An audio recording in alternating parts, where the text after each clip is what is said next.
ये जो लॉ हमारे लिए आपके देखो सुन के लॉ शुरू के बाद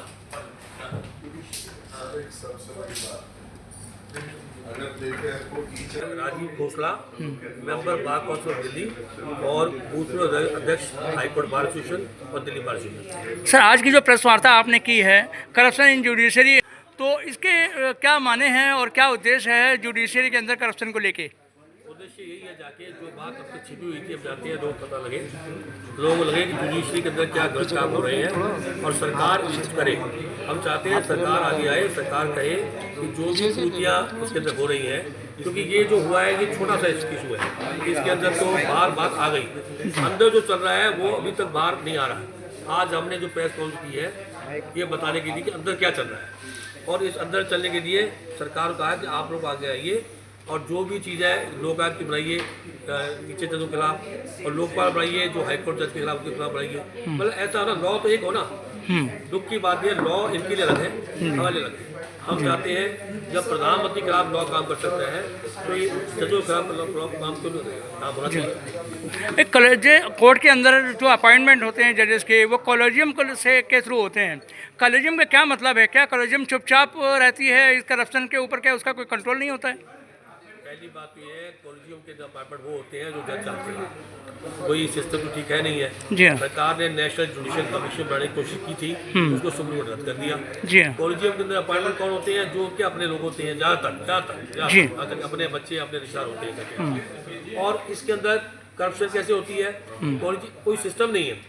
एक जुडिशियल प्रोटेक्शन एक्ट है और कह रखा है कि कोई भी जज के खिलाफ कोई कंप्लेंट होगी उससे पहले उसके खिलाफ सबसे पहले हाईकोर्ट को उसकी इन्फॉर्मेशन दी जाएगी। तो आप बताइए, एक आदमी जज पैसे मांग रहा है, कोई गलत काम कर रहा है, तो he cannot go to any agency, वो तो वही रहेगा, जाके पहले रजिस्ट्रार कंप्लेंट करेगा, उसके बाद कंप्लेंट कोई सुनेगा नहीं सुनेगा, उसके बाद क्या उसको प्रायर इन्फॉर्मेशन मिल जाएगी, तो काम होगा ही नहीं। तो हम कहते हैं भाई जब औरों के खिलाफ हो सकता है कोई एजेंसी, और कोई गलत काम है जो क्राइम हो रहा है, क्राइम ही तो है क्राइम, बिल्कुल बिल्कुल, तो उसका हर आदमी को हक हो, जैसे एक आम आदमी के खिलाफ होता है वहाँ भी। और बाद में अगर पकड़ा जाता है तो बाद में परमिशन ले लीजिए हाईकोर्ट से, जैसे और कोई केस में होता है कि पहले पकड़ जाएंगे, पहले रिकवरी हो जाएगी। जो अब इस केस में क्या हुआ है, इस केस में चल रहा है साहब की इंक्वायरी चल रही है। अरे भाई, जब जज साहब के घर में पैसा मिल गया और जज साहब कंप्लेंट नहीं कर रहे, खुद कंप्लेंट नहीं कर रहे, अगर आपके हमारे घर में कोई पैसा मिल जाए, गलत काम हो, सबसे पहले तो हम कंप्लेंट करेंगे ना।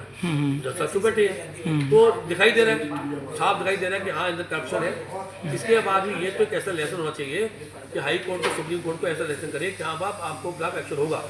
और बड़ी बात एक और भी है, आप देखिए इनके अपने कानून है, कहेगा साहब आप हमें मत छेड़िए, हम तो बिल्कुल अलग है, हम तो सोसाइटी अलग है, हम अलग है, अंग्रेज भी नहीं थे जैसे ये चल रहे हैं। अब उसमें क्या है, अगर आपने कंप्लेंट करनी है तो कंप्लेंट हमारे पास करिए, और हम कुछ करेंगे नहीं, हम करेंगे नहीं।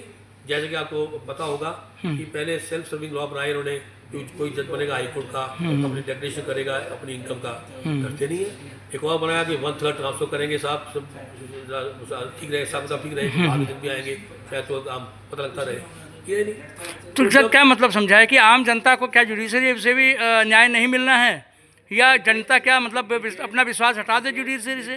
देखिए, अभी भी 10-15% जज को ऐसा नहीं है, अभी भी ऐसा नहीं है कि सभी करते हैं, कुछ लोग अच्छे बहुत हैं जो न्याय दे रहे हैं, कुछ जो पब्लिक इंटरेस्ट लिटिगेशन होती है वो हाईकोर्ट अच्छा काम कर रहा है, लेकिन आम जनता के लिए, आम आदमी के लिए, जहाँ जहाँ जो करप्ट है उनके खिलाफ कोई एक्शन नहीं। आप देखिए, अगर मान लो आदमी जो वहाँ करप्ट है, अगर वो गलत काम कर रहे हैं तो पूरी छवि खराब होती है ना। बिल्कुल बिल्कुल ठीक। अब आप एक कोर्ट में हैं, थोड़ी देर बाद कोर्ट बदल गया, जज साहब करप्ट आ गए, तो नया कहाँ मिलेगा? आज के प्रेस वार्ता से आप क्या उद्देश्य देना चाहेंगे, क्या गवर्नमेंट से कहना चाहेंगे, क्या करना चाहिए जुडिशरी के अंदर? हमारा तो ये कह रहे हैं कि नेशनल जुडिशियल कमीशन पहले बने इनके लिए, जाके आपके हाई कोर्ट जजों को भी बनाने के लिए। दूसरी बात, लोअर कोर्ट के लिए कि एग्जाम हो, इंडिपेंडेंट एजेंसी नाम ले, ये ना हो कि जज ही एग्जाम ले, उनके बच्चे वहाँ आ जाए। फिर हम कहना चाहते हैं कि जाके जो लोकपाल है, जब प्राइम मिनिस्टर को लोकपाल, प्राइम मिनिस्टर की जो पोस्ट में आती है, तो भाई लोकपाल के लिए ये भी तो आना चाहिए ना, जज भी आना चाहिए। अगर गलत काम करता है, लोकपाल जज होता है, अगर झूठी कंप्लेंट होगी तो उसको जमा डालेगा, तो आपको हर्ज क्या है? आप ही कंप्लेंट, आप कहते हैं लोकपाल से कंप्लेंट ना जाए, किसके पास जाएगी? जाएगी नहीं। फिर ऐसे ही नीचे जो लोकायुक्त है, जब एमएलए को देख सकता है, लोग देख सकता है, उसकी गलत बात जो करती है उसको वो जज कर सकता है, उसके खिलाफ एक्शन ले सकता है, तो भाई ये भी आने चाहिए, क्यों नहीं आने चाहिए। बिल्कुल ठीक। तो हमारी डिमांड ये गवर्नमेंट को लोकपाल को रिवाइव करे, एक्ट को रिवाइव करे, जिसके अंदर जुडिशरी आनी चाहिए, हाई कोर्ट जजेस लोग एक्ट के अंदर रिवाइव करे, जिसके अंदर निचले जज आने चाहिए। एग्ज़ाम जो है गवर्नमेंट ले जाके, नेशनल जुडिशल कमीशन बने, और जो भी जज एजेंसी को पावर होनी चाहिए ना। एक जज जो है रिटायरमेंट के बाद डिस्प्रोपोर्शनेट इनकम है बहुत बड़ा कर ले लेता है, तो गवर्नमेंट पता होना चाहिए। जब गवर्नमेंट और लोगों के खिलाफ एक्शन ले सकती है कि साहब इसने कैसे मंगा ले लिया, तनख्वाह फीस कितनी थी, सोर्स इतने थे, जब ये आया तब तो इतना सोर्स था, अब कैसे हो गया। तो ऐसा क्यों नहीं है कि जो जज लेता है उसका एक्शन क्यों ना हो, यही चीज़ हम चाहते हैं। ठीक है।